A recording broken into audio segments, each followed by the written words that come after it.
बिस्मिल्लाहिर्रहमानिर्रहीम। पाकिस्तान की मईशत में ज़राअत एक रीढ़ की हड्डी की हैसियत रखती है और ज़राअत के अंदर माल मवेशी को पालने का जो शोबा है उसको एक बुनियादी अहमियत हासिल है और हमारी मईशत में इसका किरदार 60% से भी ज़्यादा का है। जानवर को अच्छे तरीके से पालने के लिए उसमें ख़ुराक को बहुत ज़्यादा अहमियत हासिल है, क्योंकि किसी भी जानवर को पालना, चाहे वो बड़ा जानवर है, छोटा जानवर है या मुर्गियों को पालना है, उसमें ख़ुराक पे जो ख़र्चा आता है वो 60% होता है उस तमाम कारोबार का। इसलिए अच्छी ख़ुराक का होना उस कारोबार में इजाफ़े का ज़ामन होता है। अच्छी ख़ुराक के लिए पहले तो आम रवायती तरीक़ों से ही किसान जानवरों को पालते थे, जिसमें वो बड़े जानवरों को वंडा के तौर पर चोकर, खल, रोटियां या दाना वगैरह देते थे। लेकिन अगर ऐसी खुराक दी जाए तो जानवर की वो मुतवाज़न नहीं होती और जानवर की ज़रूरियात को पूरा नहीं करती। इस ज़रूरत को मद्देनज़र रखते हुए पाकिस्तान एग्रीकल्चर ने अपने शोबा ग़ज़ाइयात में फ़ीड मिल का इजरा किया और उसको कायम करके यहाँ मुतवाज़न वनडे की तैयारी शुरू की। मुतवाज़न वनडे के अंदर मुख्तलिफ़ किस्म के ज़रई अजनास को, फसलों को, दानों को, खल को और जो सनती अशिया हैं उनकी बाक़ियात को शामिल करके एक मुतवाज़न फार्मूले के मुताबिक ख़ुराक तैयार की जाती है, जो कि दूध देने वाले जानवरों के लिए, गोश्त देने वाले जानवरों के लिए, भैंस, बकरी, भेड़ के लिए, सब के लिए तैयार की जाती है। इनमें मुख्तलिफ़ तरह के अज्जा शामिल होते हैं जो ख़ुराक को इस्तेमाल में शामिल किए जाते हैं। जैसे दाने के तौर पर ज़्यादातर मकई का दाना यूज़ किया जाता है, इसी तरह गंदम और चावल को भी यूज़ किया जाता है। खल में खल बनौला, खल सरसों ये इस्तेमाल होती है और कनौला को भी इस्तेमाल किया जाता है। इसके अलावा जो ज़रई अजनास मैंने गिनाई कि जिसमें चावल का छिलका, चावल की पॉलिश, चोकर और मेज़ का यानी मकई का छिलका भी जो रफ़ान का तैयार करदा आता है प्रोटीन के सोर्स के तौर पे इस्तेमाल होता है।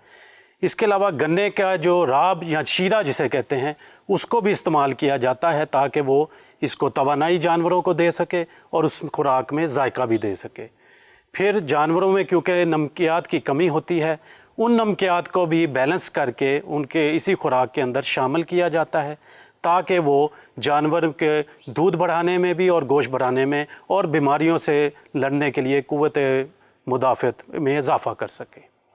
ये तमाम जो चीज़ें हैं इनको फार्मूले के मुताबिक अगर दूध वाला जानवर के लिए बनाना है, गोश्त वाले के लिए बनाना है, फार्मूले के मुताबिक अलहदा तैयार किया जाता है। पहले खल को और दाने वगैरह को पीस लिया जाता है एक ख़ास मिकदार में। उसको पीसने के बाद वज़न कर लिया जाता है।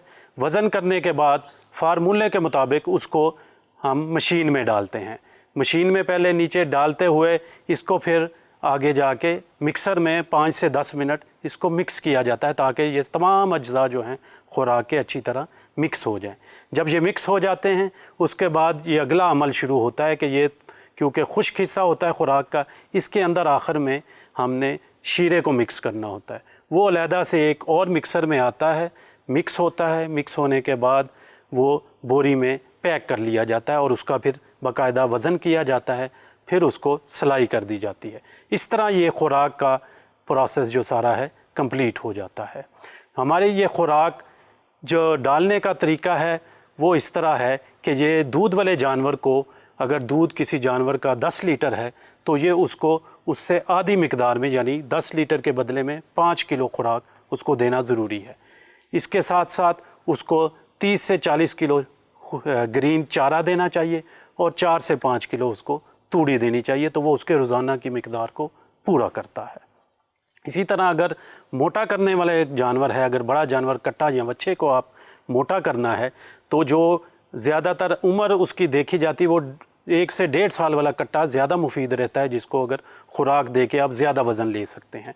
उसको तकरीबन 3 से 4 किलो ये मोटा करने वाला वंडा दिया जाता है और 4 से 5 किलो उसको चारा दिया जाता है। इस खुराक को खा के वो तकरीबन 3 पाव से 1 किलो रोज़ाना वज़न हासिल करता रहता है और 3 से 4 महीने उसको ये अमल किया जाता है, जिसमें वो तकरीबन 80 किलो से 100 किलो इजाफा कर लेता है अपने वज़न में, और एक अच्छे कीमत मिल जाती है उसको फ़रोख्त करके।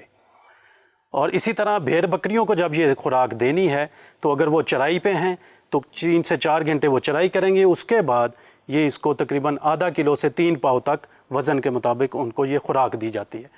तो इस खुराक के देने से भी वो तकरीबन 200 ग्राम से 250 ग्राम तक रोज़ाना वज़न हासिल कर लेती हैं। इसी तरह ये खुराक हामला जानवर के लिए भी बहुत ज़रूरी है ताकि उसका अपनी सेहत और होने वाले बच्चे का जो है सेहत अच्छी रहे और बीमारियों से लड़ने में उसमें ताकत रहे, और जब उसकी डिलीवरी हो उस वक़्त वो बच्चा सेहतमंद पैदा हो जो अगली नस्ल के लिए भी आगे बेहतरी के लिए उनके इजाफे का बायस बने।